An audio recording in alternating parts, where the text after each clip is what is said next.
इसलिए देश के तमाम धनाढ्य लोग जिन पे बहुत पैसा है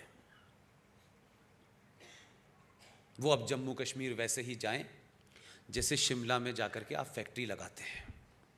आप भी 2-4 फैक्ट्री लगा दें। मैंने बॉम्बे में राष्ट्रीय वीर सावरकर स्मारक में उनके परिवार के लोग हैं, उन्हें इस बात के लिए तैयार कर लिया है कि आप श्रीनगर में जाइए और वीर सावरकर स्मारक की एक नई ब्रांच खोल दीजिए।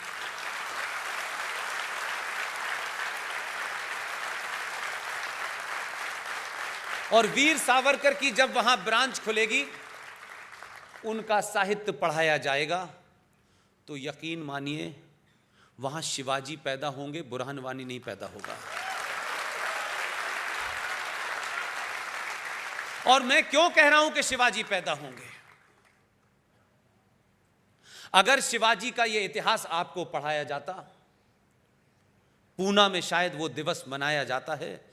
पिछली बार कुछ लोगों ने मुझे वहां आमंत्रित किया था, मैं बोला भी, और उस वक्त भी मैंने यही बात रिपीट की थी जो मैं आज आपके सामने करना चाहता हूं। अगर शिवाजी ने अफजल खान का वध कैसे किया, अगर यह आपको पढ़ाया जाता तो अफजल गुरु पैदा नहीं होता।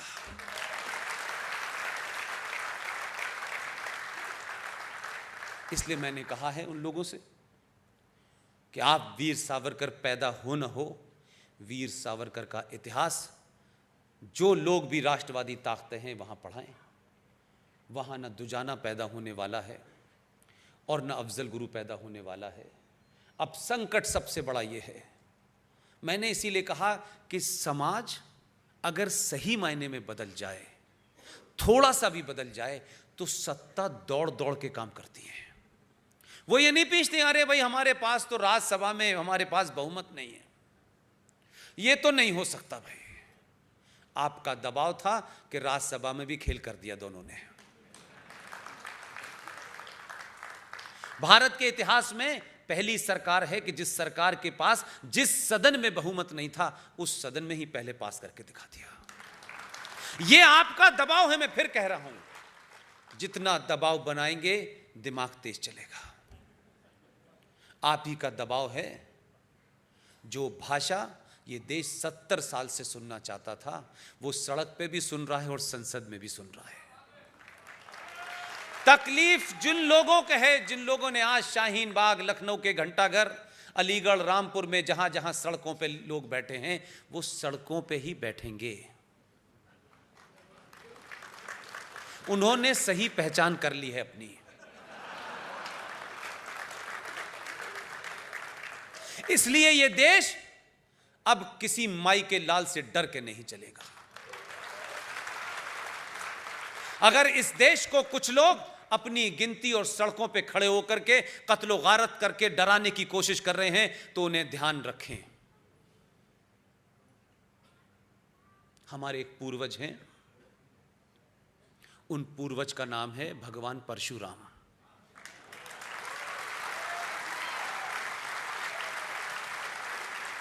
मैं ये बात सब इसलिए आपसे करना चाहता हूं, आप अपने अंदर से किसी किस्म के डर और कमजोरी को निकाल दीजिए।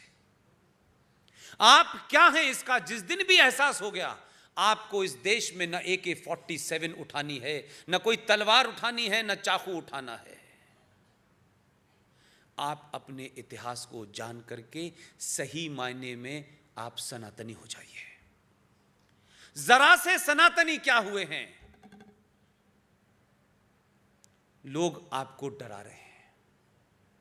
उन्हें बताइए कि भगवान परशुराम ने क्या कहा था। नहीं मालूम तो मैं बता देता हूं। भगवान परशुराम ने कहा था कि अगर तुम्हारा दुश्मन, और तुम्हें यह एहसास हो जाए कि उस दुश्मन से तुम्हारी जान को खतरा है, इससे पहले कि वो सोचे, पलक झपते ही उसकी गर्दन अलग कर देना।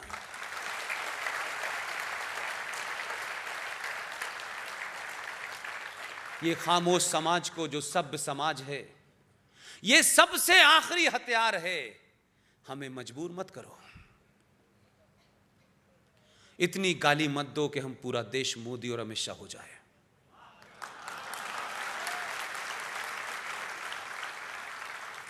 ये मोदी और अमित शाह कोई आदमी का नाम नहीं है,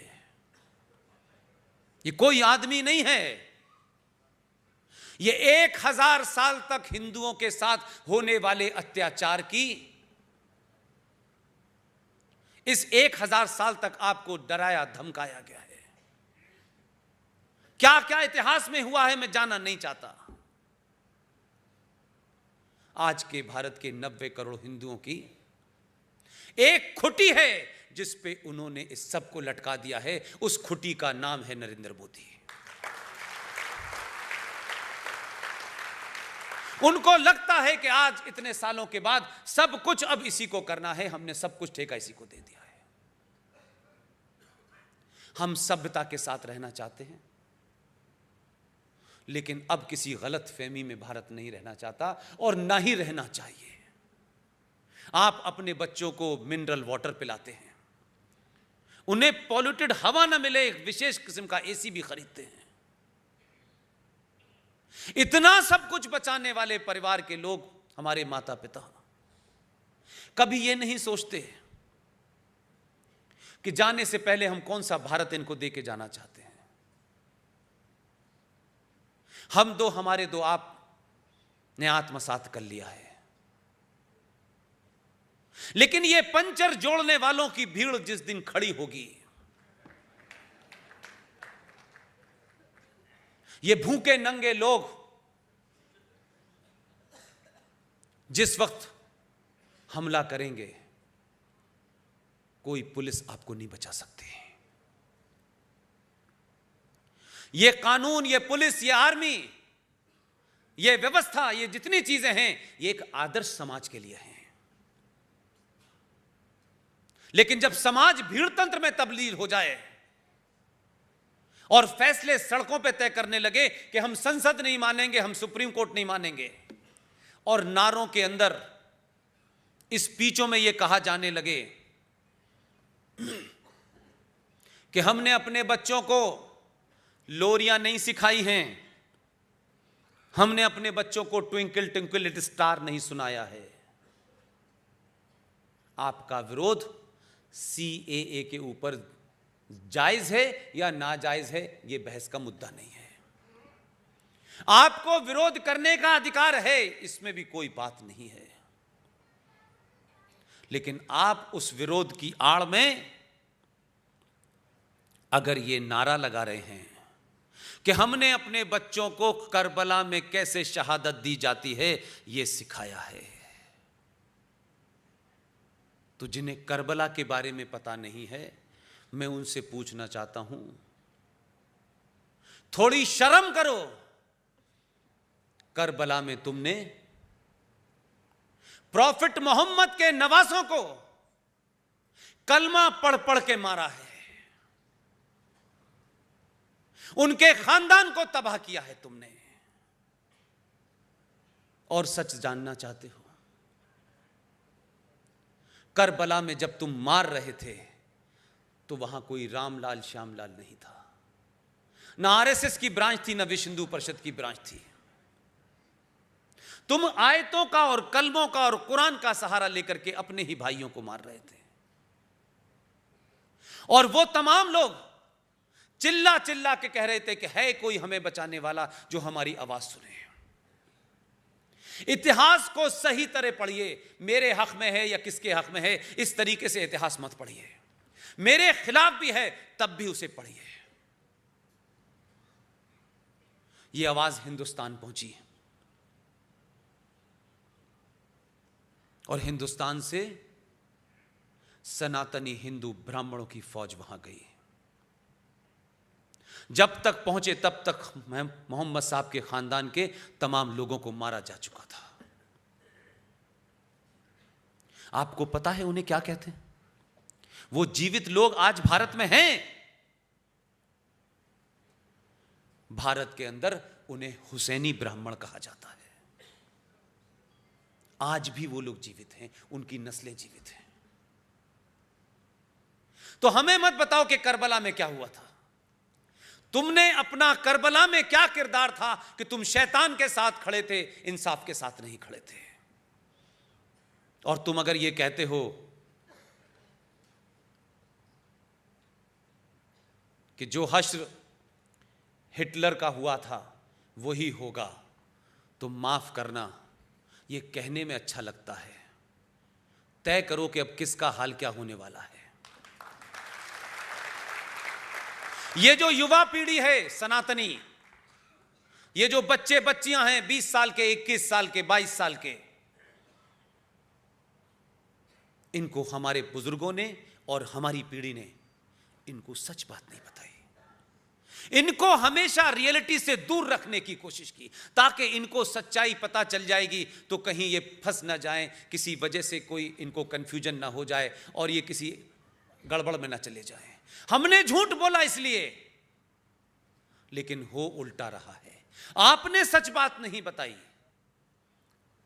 इसलिए इनको सच बात पता नहीं है।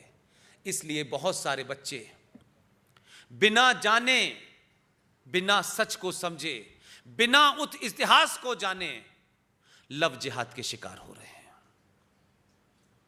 हजारों लोग कन्वर्जन के शिकार हो रहे हैं, क्योंकि वो ये समझते हैं कि जो आज का भारत है, जिसे पाखंड हो रहा है, हिंदुत्व के नाम पे जो पाखंड हो रहा है हमारे देश में, उसको ही वो बेचारे मजहब और धर्म समझते हैं। सनातन शुद्ध साइंस है, विज्ञान है, अनंत काल से है, अनंत काल तक रहेगा। सब कुछ बताया गया है। दिल्ली से मेरे एक दोस्त, जिनके नाम से वाकिफ था, यहां आकर के मुझे पता चला उनमें अद्भुत क्षमता और ज्ञान है। साधारण से व्यक्ति हैं। सनातन में क्या खाना है, कब खाना है, कैसे खाना है, सब कुछ बड़े विस्तार जी बताते हैं, जो मेरे साथ अभी मंच पे थे। और ये कोई ऐसे ही नहीं हो रहा, कोई शक्ति है जिसने आपको भेजा है, जिसने मुझे भेजा है। पूरे देश में ऐसी ताकतें अपने छोटे छोटे कामों को कर रही हैं और सब आपस में जुड़ती चली जा रही हैं। गुप्ता जी ने बहुत सारी बात रात में मुझे बताई। कितने कॉम्प्लेक्स साइंस को तथ्यों के साथ आज की जनरेशन की जो भाषा है, उस भाषा में उन्होंने समझाया। क्यों सूरज से पहले, छुपने से पहले खाना खाना चाहिए, क्या खाना चाहिए, क्या नहीं खाना चाहिए, कितना खाना, यह सब सनातन है। और सनातन कोई धर्म नहीं है, ज्ञान है। इसलिए यह झूठ बोलना, आज से इस कमरे से जब बाहर निकलें 4 बार मनन करें। जो मुझसे उम्र में बड़े हैं वो मुझे क्षमा करें। बार बार यह कहना सारे धर्म बराबर हैं, इससे बड़ा कोई झूठ ही नहीं है। हम डर के कारण, और कोई नाराज ना हो जाए, हमें सबका अच्छे बना रहना है, इसलिए हमने अपने अंदर गलत चीजें इम्बाइब कर ली हैं। इस ब्रह्मांड की उत्पत्ति से लेकर वर्तमान, और जब तक यह ब्रह्मांड रहेगा, करोड़ों साल तक रहेगा या 1000 साल तक रहेगा, यह नहीं जानता, लेकिन जब तक रहेगा, तब भी और आज भी और कल भी एक ही धर्म था, और उस धर्म का नाम है सनातन। धर्म कर्तव्य है, ड्यूटी है आपकी। इसलिए हमारे यहां आम बोलचाल में कभी कभी हम कहते हैं, यार मैं धर्म संकट में फंस गया हूं, ये करूं या ये ना करूं। धर्म कोई पूजा पद्धति नहीं है, धर्म कर्तव्य है। आपका कर्तव्य पर्यावरण के साथ क्या है? हजारों करोड़ों साल पहले हमारे ऋषि मुनियों ने उस साइंस को जो वो जानते थे, नई जनरेशन को आगे ट्रांसफर करने के लिए उन्होंने चीजों को फेथ के साथ जोड़ दिया, क्योंकि हम फेथ के साथ किसी चीज को ज्यादा ताकत से मानते हैं। और इस 1000 साल के कालखंड में ऐसे भी जाहिल आए जिन्हें यह लगता था कि अब एक किताब उन्हें मिल गई है 1400 साल पहले, इस किताब में सारी बीमारियों का मर्ज का दवा मिल जाएगी। उनकी किताब कहती है धरती चपटी है, रहते गोल पर है। एक जाहिल आया, और जब पूरी दुनिया में विश्वविद्यालय का कंसेप्ट नहीं था, आज लोग हमारे यहां हार्वर्ड जाते में लोगों के मुंह भी टेढ़ा हो जाता है बात करते करते, और हाथ पैर भी माइकल जैक्सन जैसे हो जाते हैं। उनको लगता है कोई अद्भुत प्राप्त कर लिया है हमें हार्वर्ड से अगर कोई डिग्री मिल गई है। कुछ तो राजनीतिक दल ऐसे हैं जो हाई स्कूल पास नहीं है, हार्वर्ड से डिग्री ले आए हैं। लेकिन ये हार्वर्ड और ऑक्सफोर्ड की जो बीमारी लगी है, अपने इतिहास को जानिए। जब दुनिया को पता नहीं था तब आपने नालंदा बना दिया था। एक जाहिल आया, उसको लगा कि मेरे पास जो किताब है उसके बाद तो कोई किताब की जरूरत नहीं है। उसने विश्व की सबसे बड़ी लाइब्रेरी में आग लगाई। 95 लाख किताबें 3 महीने तक जल के राख हो गई। लेकिन धन्य है ये देश, और मूर्खों की इस देश में कमी नहीं है। आपके देश ने इतनी बड़ी लाइब्रेरी को आग लगाने वाले आदमी को, क्योंकि आपको लगा इसने कोई महान कार्य किया है, और आप महान कार्य करने वाले को बड़े बड़े पदों से नवाजते हैं। आपने बिहार में एक रेलवे स्टेशन का नाम रखा है बख्तियार खिलजी स्टेशन। उसी बख्तियार खिलजी ने नालंदा में आग लगाई थी। यह आपने अपनी जनरेशन को नहीं बताया। लिहाजा ऐसे बहुत सारे काम हो रहे हैं, आज भी हैं। आप मजबूती से खड़े रहें, पूरी ताकत के साथ खड़े रहें। इस बात से बिल्कुल आप बेफिक्र हो जाइए, बिल्कुल बेफिक्र हो जाइए। यह बात मैं बार बार इसलिए कहता हूं कि मैं बिल्कुल बेखबर हूं।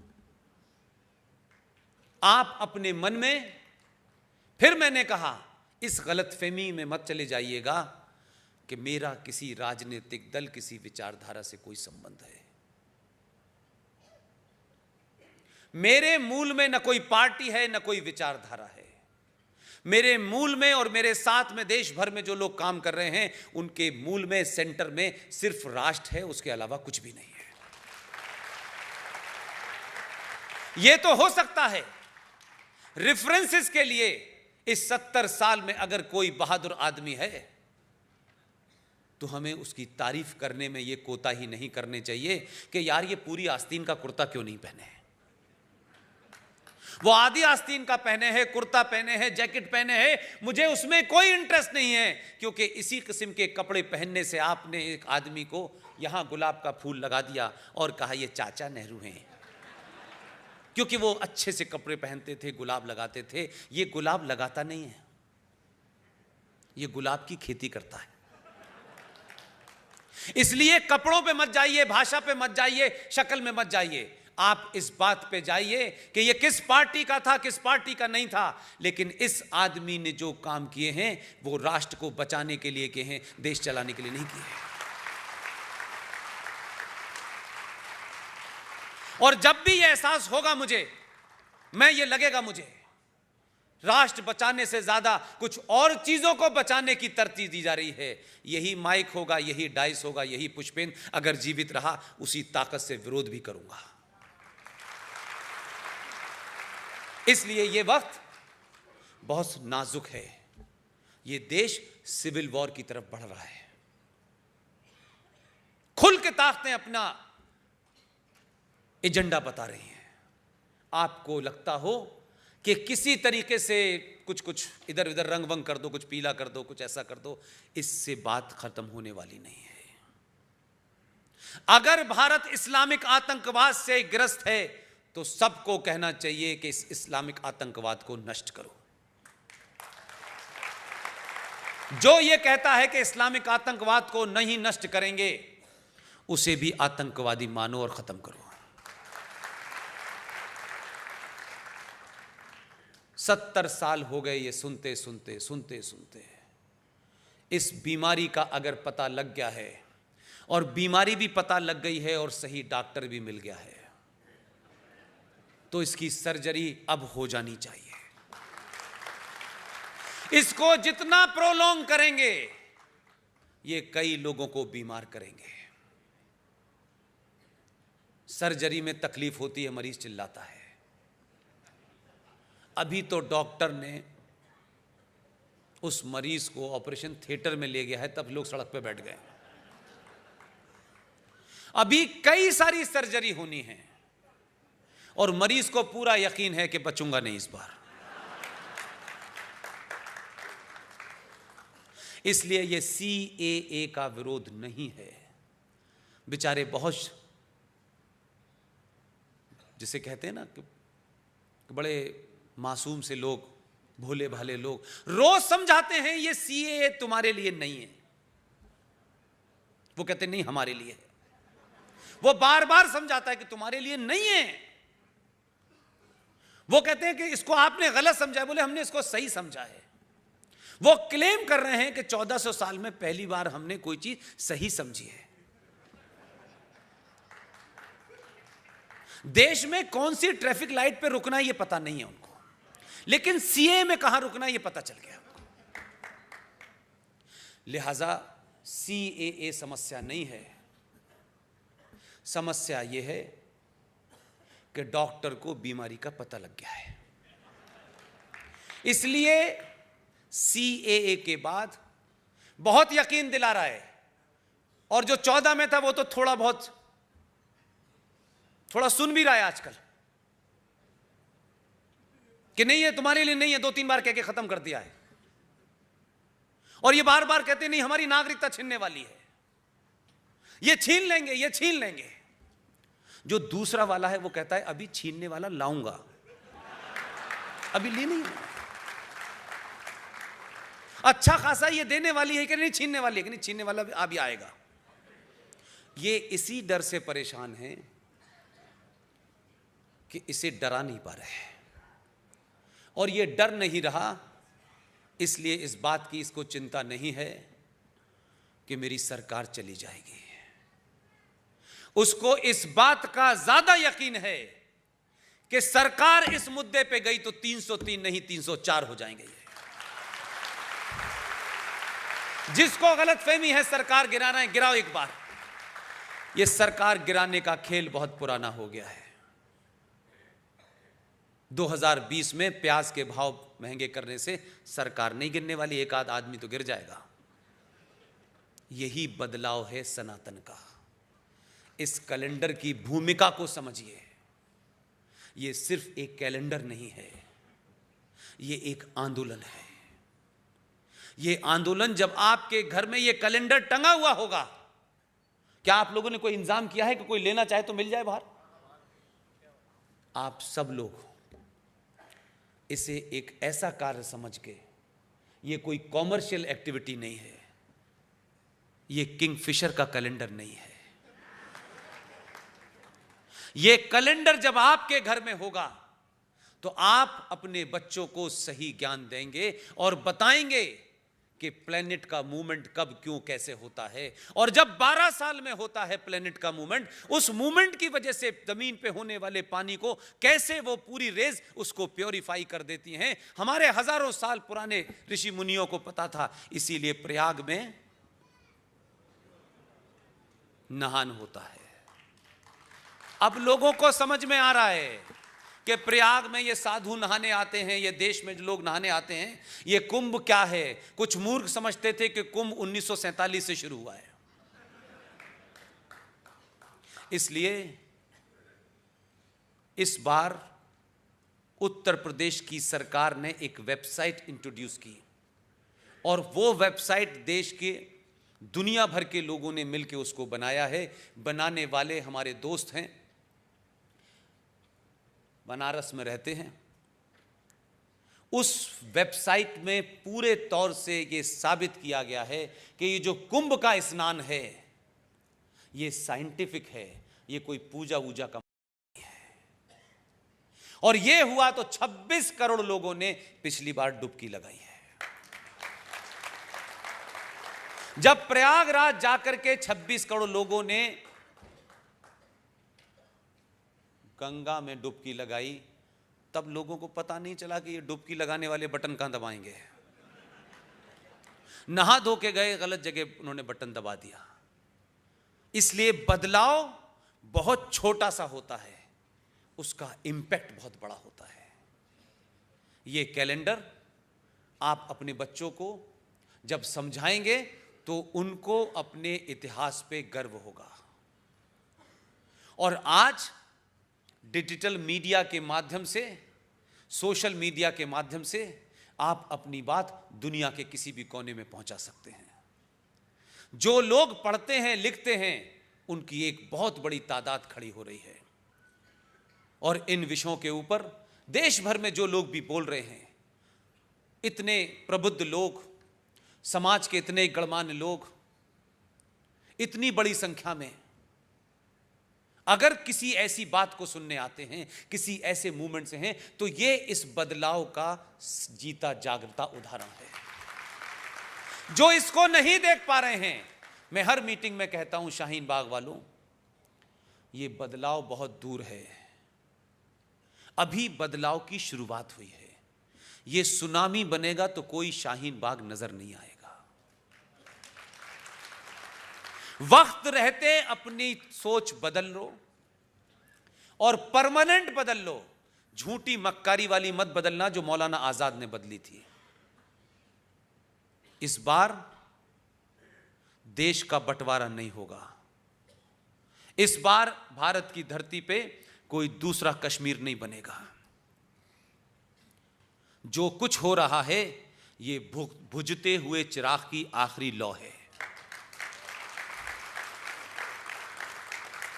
जिन्हें जिन्ना वाली आजादी चाहिए, जो अफजल गुरु वाली आजादी मांग रहे हैं, उन्हें पता नहीं है कि इन दोनों को आजादी देने का शौक बहुत है। ये बगैर मांगे भी दे सकते हैं, मांगोगे तो जल्दी दे देंगे। बात मत करो, उनके पेशेंस का इम्तिहान मत लो। अल्लाह के बंदे हैं, उनके दामन पे कोई दाग भी नहीं लगेगा। लिहाजा कुछ किताबों को आप जरूर पढ़ें। उन किताबों को पढ़ने से इस देश के जो फ्रॉड इंटेलेक्चुअल्स हैं, जो अपनी पढ़ी बात को ही बताते हैं, सच बात को बताते नहीं हैं, उन किताबों को आप लिखना चाहें लिख लेना। मैं हर बार उन किताबों का जिक्र इसलिए करता हूं कि आज की जो युवा पीढ़ी है वो तर्कों पे बहुत बात करती है, लॉजिक पे बहुत बात करती है। उसके पास अगर ये तथ्य होंगे तो मजबूती से बात करेगी और शर्माएगी नहीं। किताब का नाम है guilty man of India's partition. इस किताब का आप लोगों ने नाम नहीं सुना होगा, इसके राइटर का भी पता नहीं होगा। मैंने कोई किताब ऐसी नहीं चुनी जिसे कोई ये कहे कि ये राष्ट्रवादियों ने अपने घर में लिख ली थी। इस किताब के लिखने वाले का नाम है राम मनोहर लोहिया। धज्जियां उड़ा दी हैं पहले देश के शिक्षा मंत्री मौलाना अबुल कलाम आजाद के फ्रॉड की। राम मनोहर लोहिया का किसी राइट विंग से कोई संबंध नहीं था, कभी वो जनसंघ के सदस्य नहीं रहे। ऐसे ही एक किताब है इस्लाम एंड टेररिज्म, और दूसरी किताब है Islam the Arab national movement, written by Anwar Shaikh. किसी हिंदू ने नहीं लिखी, आरएसएस वाले ने। इस किताब को पढ़ लें, आतंकवाद के बारे में आपकी राय ठीक हो जाएगी। एक किताब और है, उस किताब का नाम है इंडिया विंस फ्रीडम। ये देश के पहले गद्दार शिक्षा मंत्री ने लिखी थी। मैं अपनी बात को पूरे होशो हवास में कह रहा हूं। हमारे यहां किसी को आइकॉन बना देना और उस आइकॉन के चारों तरफ परिक्रमा काटने की परंपरा बन गई है। उस आइकॉन से सवाल पूछना इस देश में आपको लगता है, ओ साहब सवाल कैसे पूछा आपने? गांधी पे सवाल क्यों? गांधी का अलमिया है, गांधी पे सवाल नहीं हो सकता क्या? हम तो उस परंपरा के हैं जहां शास्त्रार्थ होता था भाई। हर बात पे हम शास्त्रार्थ करते थे, आपकी बात ठीक है हम मान लेंगे, हमारी बात ठीक है, लेकिन बात ही नहीं हो सकती। ऐसा नहीं हो सकता। हमारे यहां तो भगवान राम और सीता पे बात हो रही है, तो गांधी जी उनसे पढ़े तो नहीं है ना।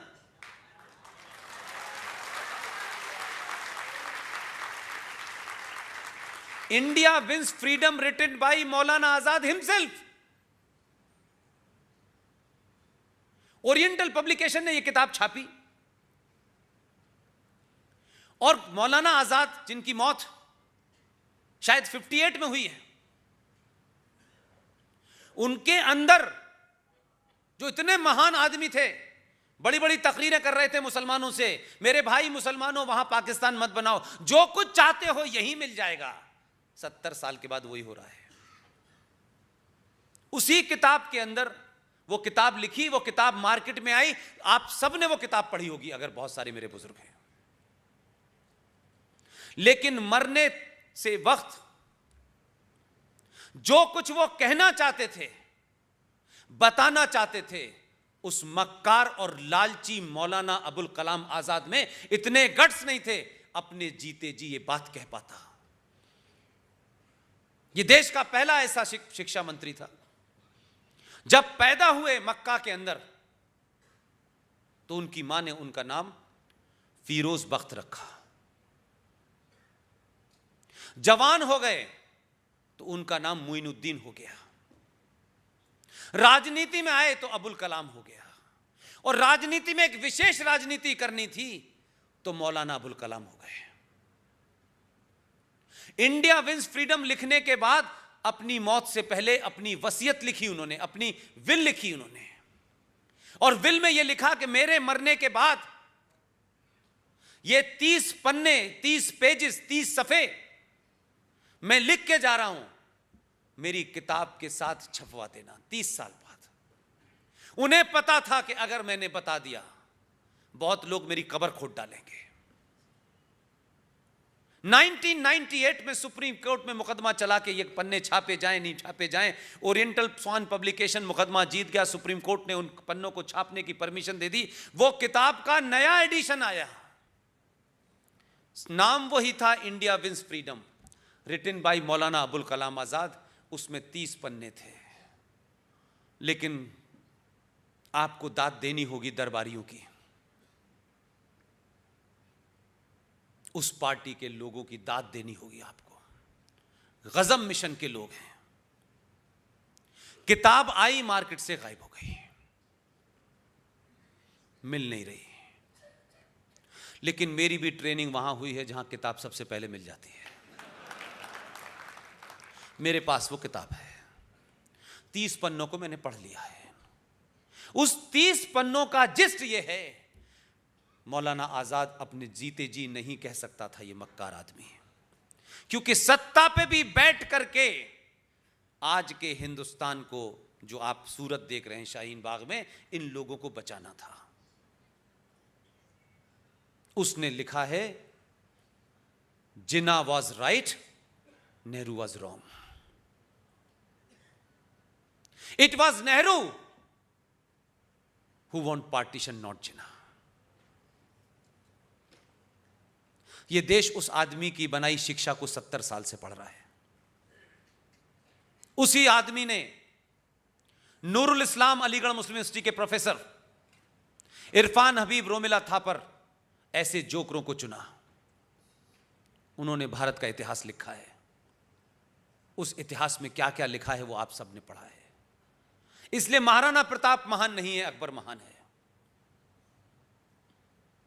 और कमाल के लोग हैं, आपसे नफरत इतनी ज्यादा है इन लोगों की, मुसलमानों की। मैं ये बात इसलिए खुले शब्दों में कहता हूं कि 70 साल बाद ये मौका मिला है, इसलिए मैं इसे मिस नहीं करना चाहता।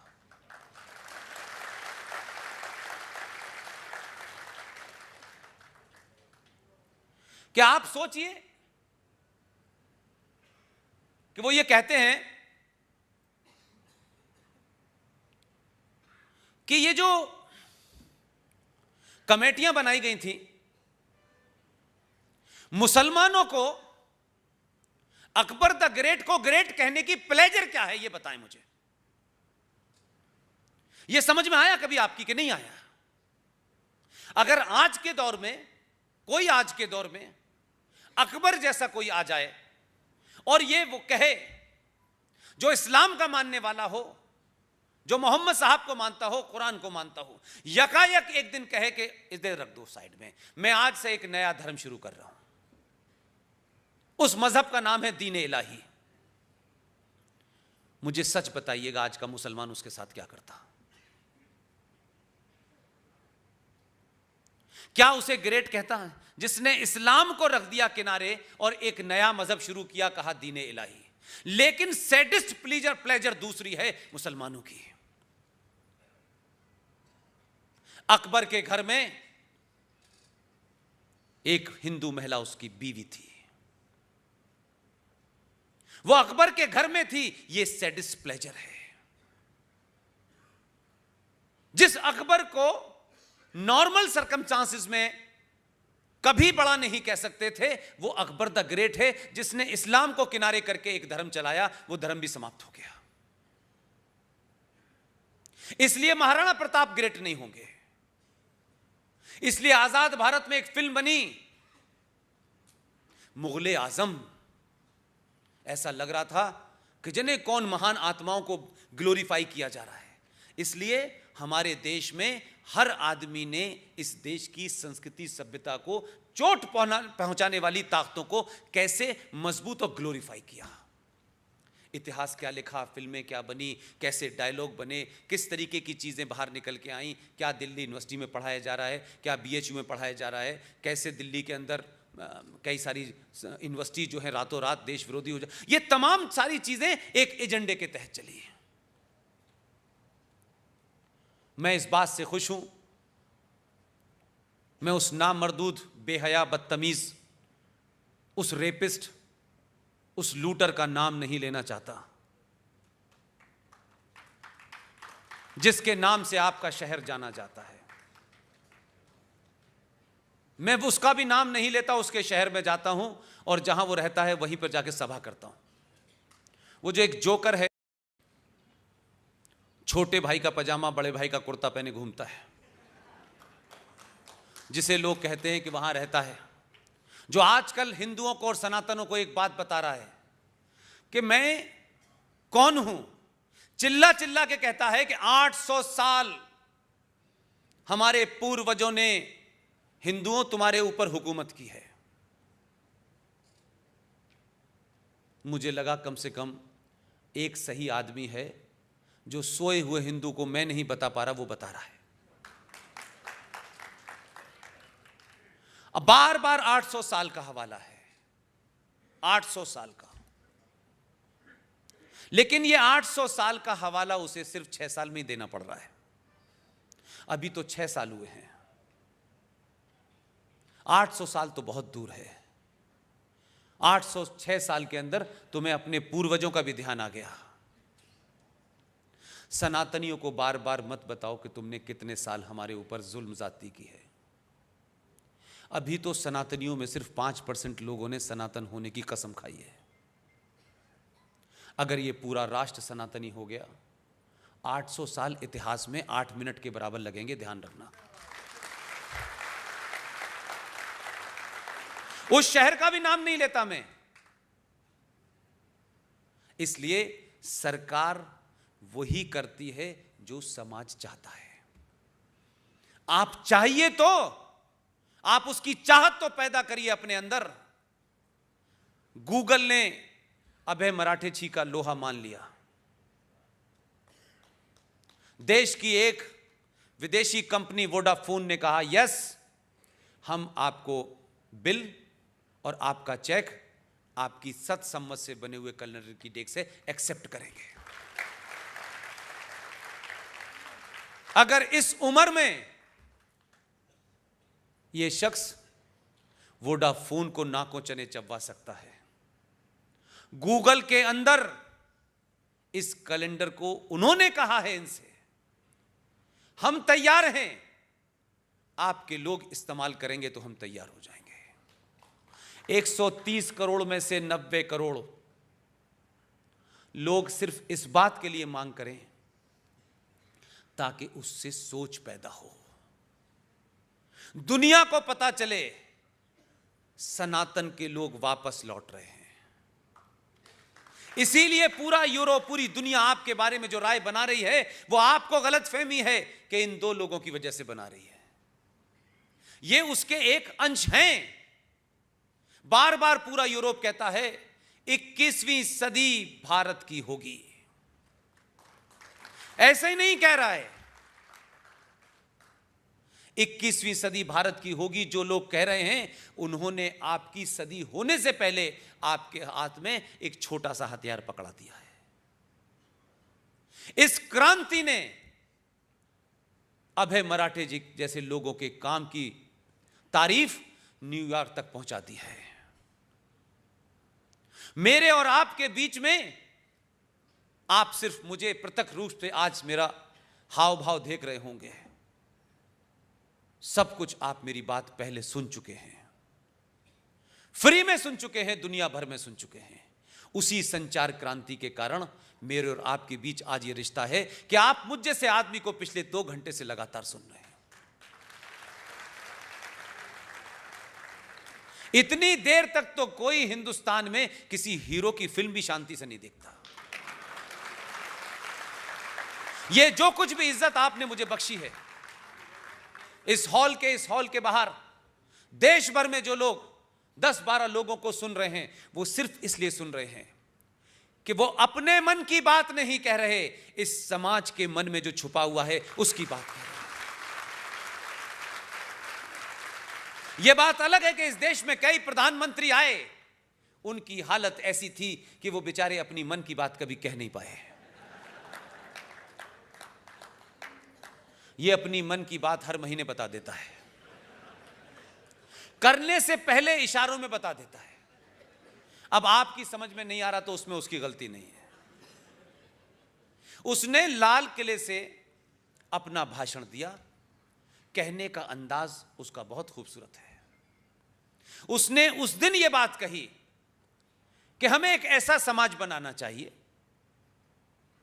जिसमें टैक्स देने वालों की गिनती बढ़े और टैक्स पे पलने वालों की गिनती कम हो। उसने कुछ नहीं कहा, शाम तक कुछ लोग बोले नसबंदी हो गई, नसबंदी हो गई, नसबंदी हो गई, नसबंदी हो गई, अब तो मर गए, मर गए, मर गए। भाई साहब, इतनी जल्दी? वो भी इनकी नस नस को जानता है क्योंकि अल्लाह ने भेजा है। अभी कुछ किया नहीं है उसने, अभी तो सिर्फ ये कहा है विचार करना चाहिए। लेकिन ये जानते हैं कि ये विचार नहीं करता है, पहले मन बना के लेके आ जाता है। इसलिए बहुत सारे लोगों को बड़ी तकलीफ है।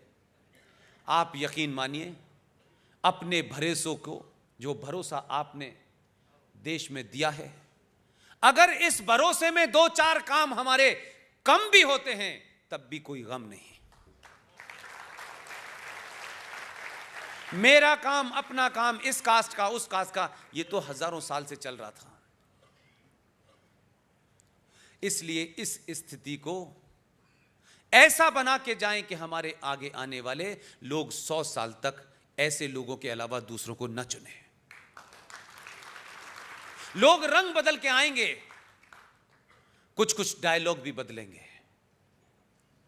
और जब समाज मन बनाता है तो सत्ता बदलने से पहले जो सत्ता की खेल में सियार होते हैं बहुत सारे, उनका संकट कैसे होता है। चुनाव हो रहा है, सरकार चुनी नहीं गई है, लेकिन सनातनियों ने अपने मन की बात को धीरे धीरे बाहर बताना क्या शुरू किया। एक साहब जो ये बार बार फरमाते थे, मंदिर में लड़के जो जाते हैं वो लड़कियां छेड़ने जाते हैं। आपने ऐसा दबाव बनाया, बेचारा मंदिर मंदिर घूम रहा है, और जितना घूमा आपने कहा नहीं हमें 24 कैरेट का सनातनी चाहिए, तो उसने जनेऊ पहनना शुरू किया। मां ने उसे कभी जनेऊ पहनना सिखाया नहीं, तो कभी कमर में पहन रहा है, कभी गले में पहन रहा है, कभी ऊपर पहनता है, कभी नीचे पहनता है। उसको समझ नहीं आया कि जनेऊ कैसे पहने। आपके बदलाव ने एक आदमी को जनेऊ पहनना सिखा दिया, और आपका यह बदलाव लगातार बना रहा। तो जिनका पजामा छोटा था, कुर्ता लंबा था, उन्होंने कहा हमें कोई माई का लाल क्या बताएगा, हम तो 800 साल की हुकूमत कर चुके हैं। दिल्ली की सबसे बड़ी जामा मस्जिद, जिसका इमाम एकमात्र शुद्ध विदेशी मुसलमान है, बुखारा से आया था। मैंने अपने कैरियर में उस मस्जिद की चौखटों पर देश के पूर्व प्रधानमंत्रियों को सर मारते देखा है। इससे बड़ा ह्यूमिलेशन नहीं हो सकता। लोगों को लगता था कि उस मस्जिद में जाकर के इस 2 कौड़ी के इमाम, जिसके ऊपर 65 FIR हैं, 5 FIR के अंदर उस पे नॉन बेलेबल वारंट हैं, बड़े बड़े नेता वहां नाक रगड़ने जाते थे, क्योंकि ये बोल देगा, ये फतवा जारी कर देगा तो सारा मुसलमान वोट दे देगा। मेरा गुस्सा कुछ इस बात के लिए नहीं है कि मुझे कुछ मिलना था वो नहीं मिला, मुझे सब मिल चुका जो मिल जाए, और जो आज मिल रहा है उसकी कोई कीमत नहीं है। आपने राजनीति का मिजाज बदल दिया। वो अहमद बुखारी, वो इमाम बुखारी उस मस्जिद का, जिसको ये हर घमंड होता था 5 साल के बाद, अब मेरी चौखट पे इस देश का हिंदू अपनी नाक रगड़ने आएगा और मैं अपने हिसाब से तय करूंगा कि कौन सेकुलर है, कौन कम्युनल है। हर 15 मिनट के बाद जामा मस्जिद का दरवाजा खोल के देखता है कोई आया। जो जा रहे थे उन्होंने कहा अब मत जाना, एक आध जो जीता है वो भी चला जाएगा हाथ से,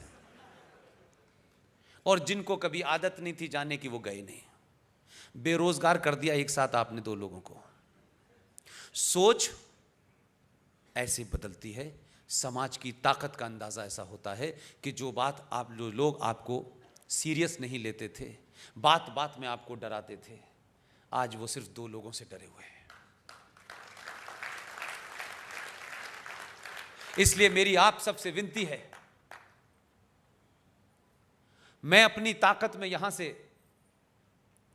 जितने कैलेंडर लेके जाऊंगा, दुनिया भर में मैं जाऊंगा। अभी 1 महीने के लिए मुझे अमेरिका रहना है, 10 दिन के लिए मैं वहां भी जाऊंगा, सिडनी भी जाऊंगा, मैं सब जगह ये कैलेंडर दूंगा। इसलिए वो पढ़ते हैं, वो समझ रहे हैं, वो इसका महत्व समझ रहे हैं। इसलिए मैंने कहा सिर्फ ये तारीख जानने का कैलेंडर नहीं है, ये अपने पूरे इतिहास में आपको ले जाएगा, और सनातन साइंस है, विज्ञान है, ये आज की जनरेशन को बताएगा। इसलिए इस कैलेंडर का महत्व सिर्फ तारीख तक नहीं है, ये हमारे इतिहास से, हमारी सभ्यता से आपको 2-4 कराएगा। इसलिए इस कैलेंडर को अपने घर में लगाइए, इसको समझिए, और आपके शहर में अभय मराठे साहब जैसे लोग अभी जीवित हैं, उनसे कोई कंफ्यूजन हो तो पूछिएगा, ये क्या है, इसका मकसद क्या है, इसका मतलब क्या है। कैलेंडर दीवार की शोभा बढ़ाते हैं, ये कैलेंडर आपके सनातन की शोभा बढ़ाएगा। आप लोगों ने मेरी बात पूरे धैर्य के साथ सुनी, मुझे इज्जत दी, फिर कह के जाऊंगा, जिस मरदूत के नाम पे ये शहर है, उस नाम से इस शहर को पुकारना आज से और अभी से बंद कर दीजिए, आज से बंद कर दीजिए। आपस में यही बात करिए, जैसे जैसे ये आवाज, ये बातचीत का जरिया बड़ा होता जाएगा, सरकार सब कुछ सुनती है। सबका सरकार को ये लगता है कितने लोगों ने कहा, उन्होंने कहा इतने लोग कह रहे हैं कि 5 MP यहां से बेमतलब में जीत जाएंगे हमारे। उन्होंने कहा इन्हीं की बात करो। योगी को 326 सीटें मिली तो उसने फैजाबाद का नाम भी बदल दिया और इलाहाबाद का नाम भी बदल दिया। और जब उससे पूछा क्या आप नाम क्यों बदल रहे हैं, बोले अभी 2 ही बदले हैं, 30-40 अभी बदलने हैं। वो जो आदमी अपोलोजिस्टिक होते थे कि नहीं नहीं हमने इसलिए बदला था, ऐसे बदला था, हम इस देश में किसी व्यक्ति पूजा पे किसी आदमी का नाम नहीं बदल रहे। जो नाम सनातन और इस भारत का ओरिजिनल नाम था, हम उन्हीं नामों को, जिन दंगाइयों जिन लुटेरों ने, जिन बलात्कारियों ने इस देश पे राज किया, उन्होंने अपना नाम से रखा। उनसे पहले जो नाम था, हम वही नाम रख रहे हैं।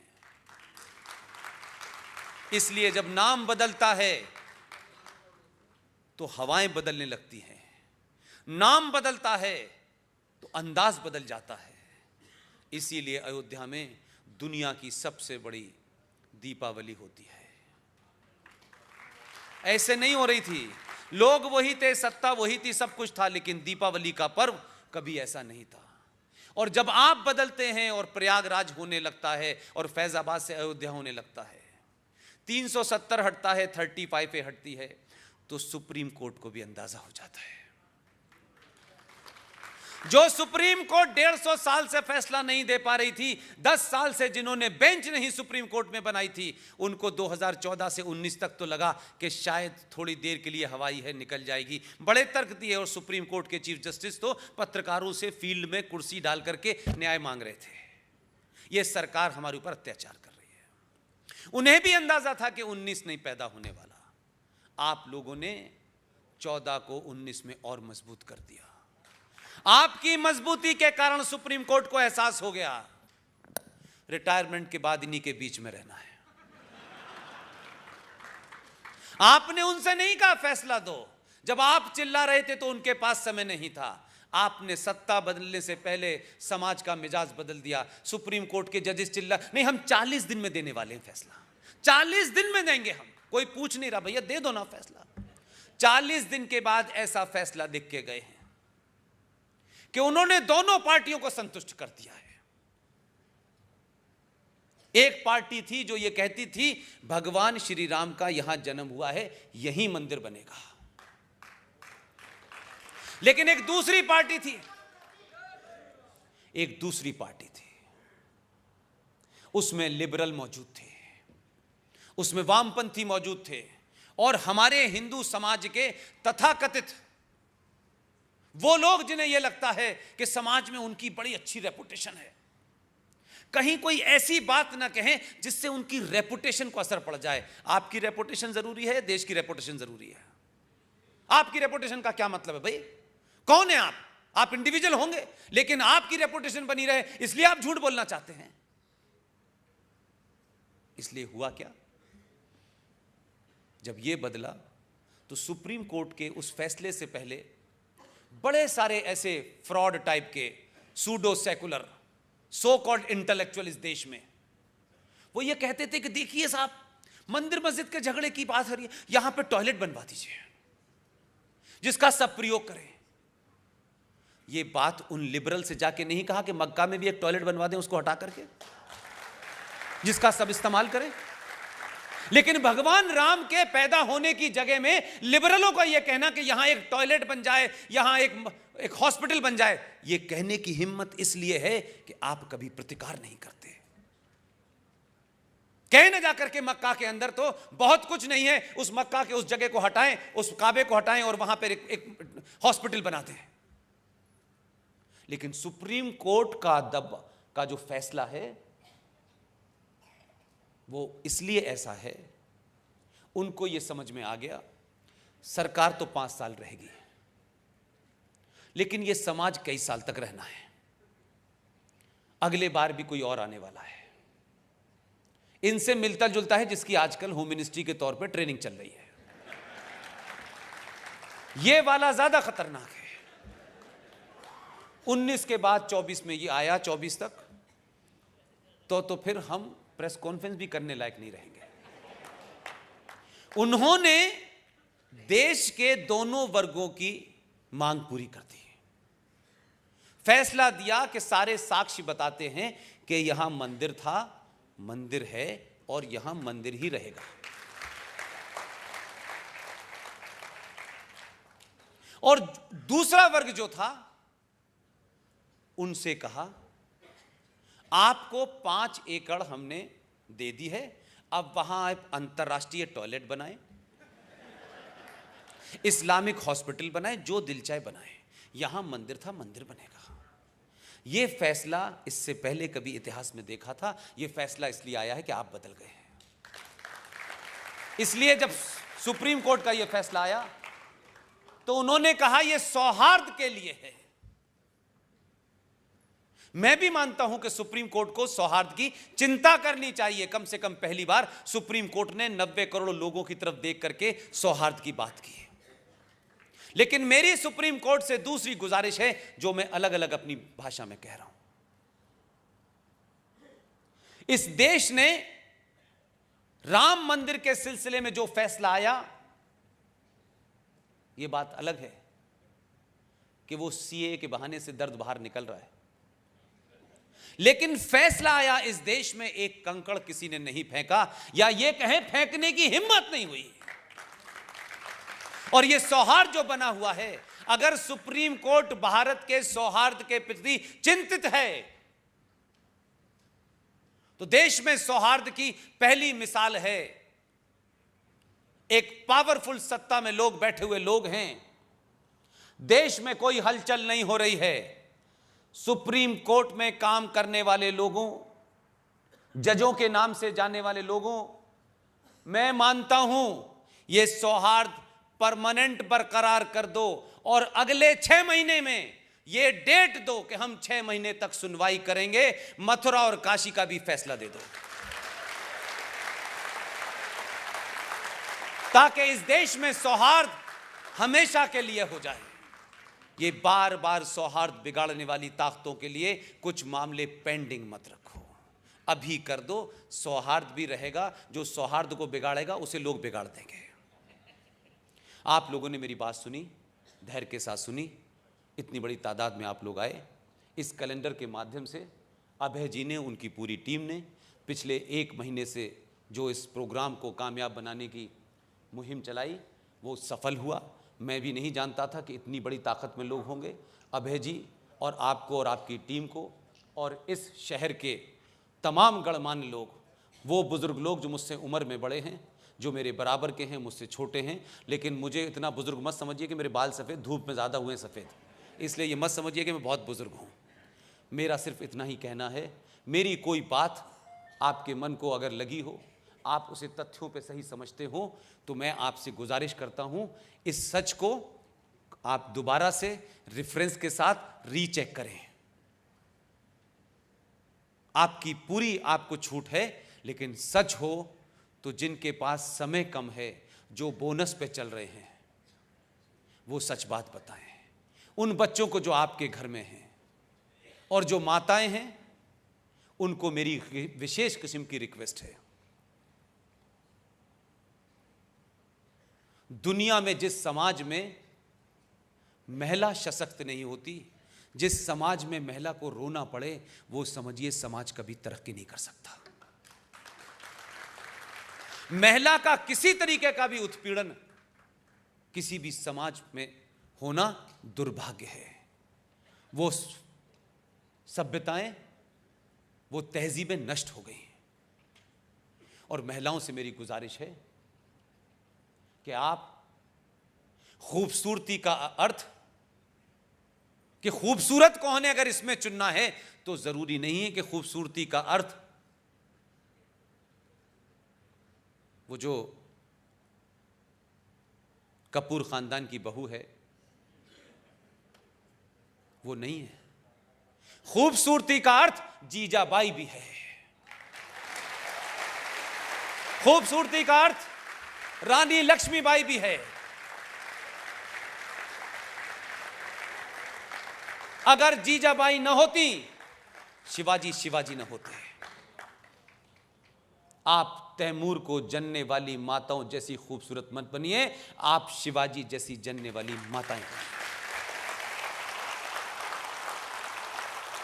एक महिला अगर किसी सच्चाई को समझ जाती है, यकीन मानिए बच्चे का सबसे ज्यादा कनेक्ट मां के पास होता है। मां उसे सच बात बता दे तो बच्चा बहादुर बनता है, और मां बापू की तस्वीर रोज दिखा दे तो कायर बन जाता है। अपने घरों में लगी हुई तस्वीर को जरा बदल के तो देखिए, मैं आपसे वादा करता हूं।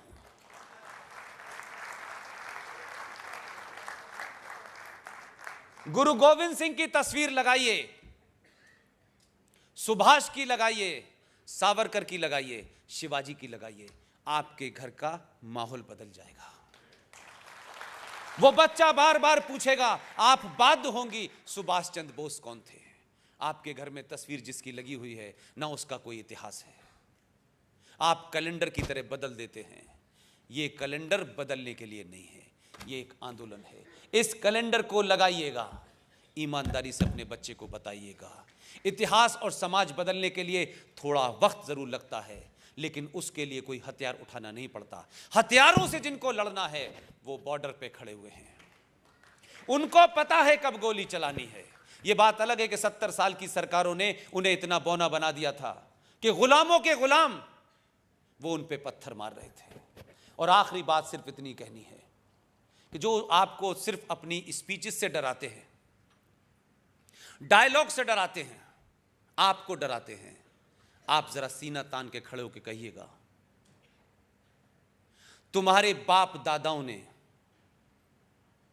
तुम्हारे पूर्वजों ने तलवार की जोर पे शलवार पहनी थी। तुम्हारे पूर्वजों ने जजिया देने से बचने के लिए धर्म छोड़ के मजहब इख्तियार किया था। तुम पागल हो गए हो क्या? हमारे पूर्वज जब नहीं बदले, तुम उन्हें बताने आए हो? तुम उन्हें डरा रहे हो जिनके पूर्वज जब नहीं बदले, तो अब क्या हम डरेंगे तुमसे यार?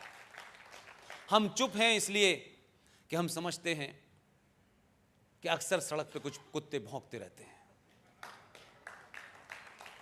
अगर हम तुम्हारे भौंकने का जवाब नहीं दे रहे, तो इसका मतलब यह नहीं कि हमें जवाब देना नहीं आता। कुछ लोग 15 मिनट बहुत मांग रहे थे, उसने पूरे 2 दिन दिए, अब 15 मिनट नहीं मांगते हैं। 80 करोड़ और 90 करोड़ हम ये कर देंगे, हम वो कर देंगे। समाज में जब कुत्ता पागल हो जाए तो उसे गोली मार देनी चाहिए। बहुत बहुत शुक्रिया, thank you very much sir. कोणीही जागा सोडू नका, वंदे मातरम झाल्याशिवाय आपला कार्यक्रम संपणार नाही, अजून कार्यक्रम बाकी आहे। यानंतर एक महत्त्वाची सूचना,